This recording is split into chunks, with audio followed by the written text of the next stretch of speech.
Africa, also known as the motherland. This is the land which for centuries was thought of as the Dark Continent, because so many knew so little about what this great continent and its countries had to offer. I had been to Africa before, because I'd been to Ethiopia.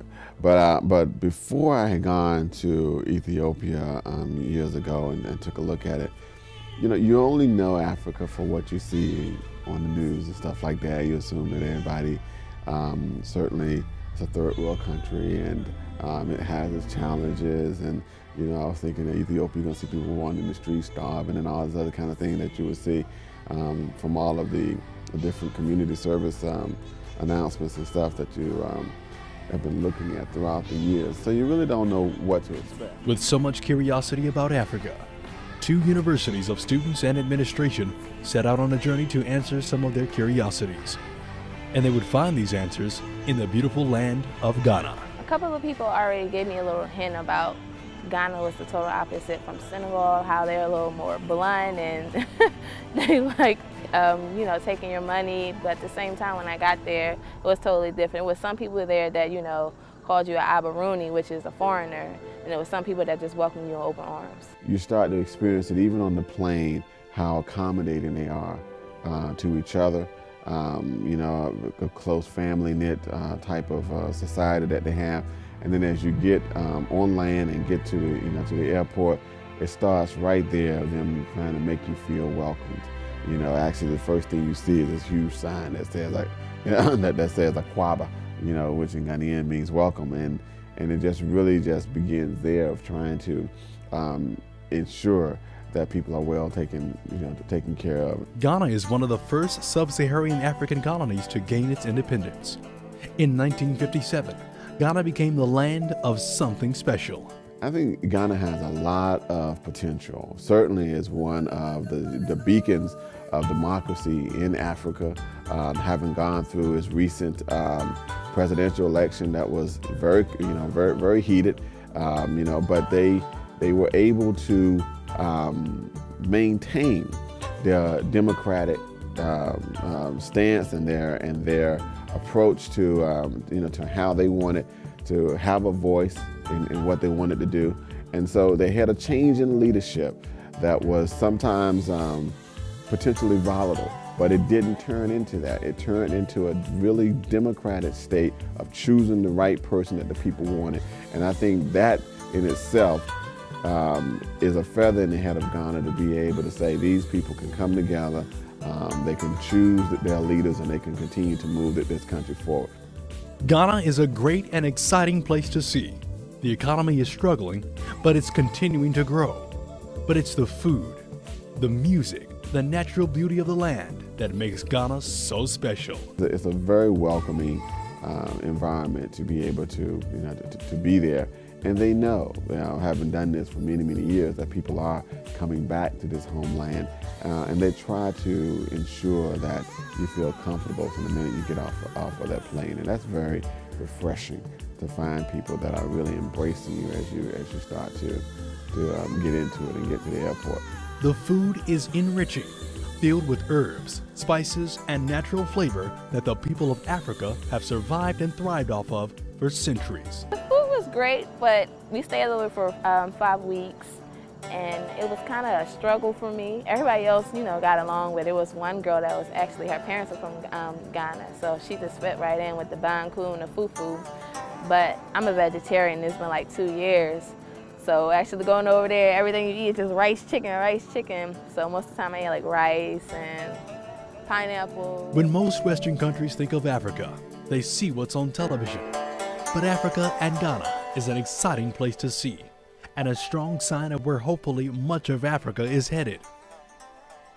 The people are proud, and the land, well, speaks volumes. The people were, well, the women were kind of like relaxed, laid back. They really didn't say a lot to you until you actually came up to them and say something to them. But the guys, they're like, oh my gosh, you're from the States.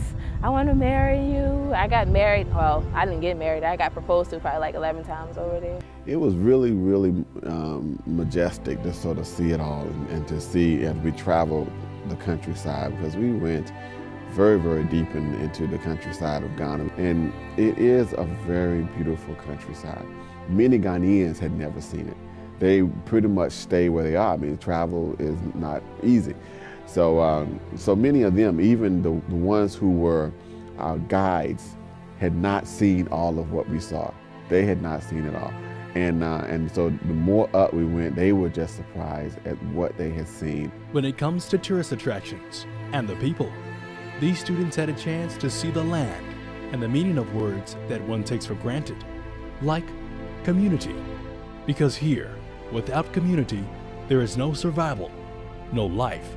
And this makes Africa a place full of creativity. Yes, they do have a hustle over there, and that's the way that's the only way they get their money.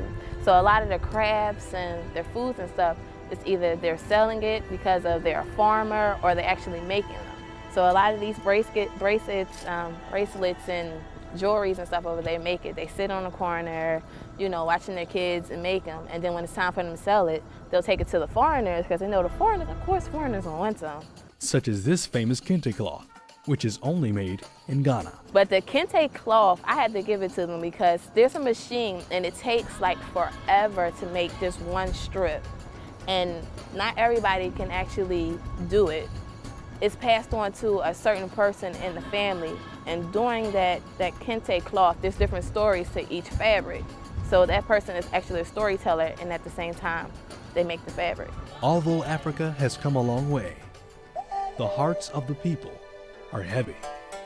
They can never forget the past and what was done to their ancestors. Those slave castles are, you know, it's certainly a symbol of humanity at its worst, I would say. Then the reality of the slave trade starts to really hit. And one of the first things you realize when you get to those castles is the Ghanaians aren't there. Very few of them. You have those who are the the keepers and the curators and stuff of the museum pieces and all that, but they're not there in large numbers. And you start to wonder now, why is that? And they don't talk about it too much. They don't get into it. And as you start to have the history unfold, you start to realize that there's a lot to be said as to how those slaves were captured and how they were brought down, how they were kept in those castles, who knew about it, and who did or did not do anything about it. That was my second time actually going to a slave castle. The other one I went to was in Senegal. And this one, it actually makes you want to, you know, go back to your roots and actually figure out what happened. And that's where I actually started my process on my roots. So that actually wants to motivate you to actually do more, to actually get everybody aligned. But these students got a chance to see how these people have found a way past this dark past. And they have found that path through music. Music becomes therapeutic.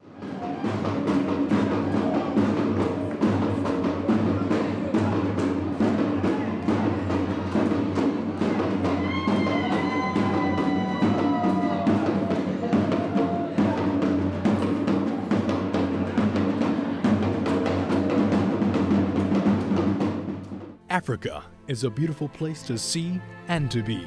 Once these students step foot on these grounds, the images are no longer flickering lights that they've seen on TV, but that of the real land, the real people, the real Africa. When you're standing on a castle and you just look over the horizon, you see how something so antique can be so beautiful.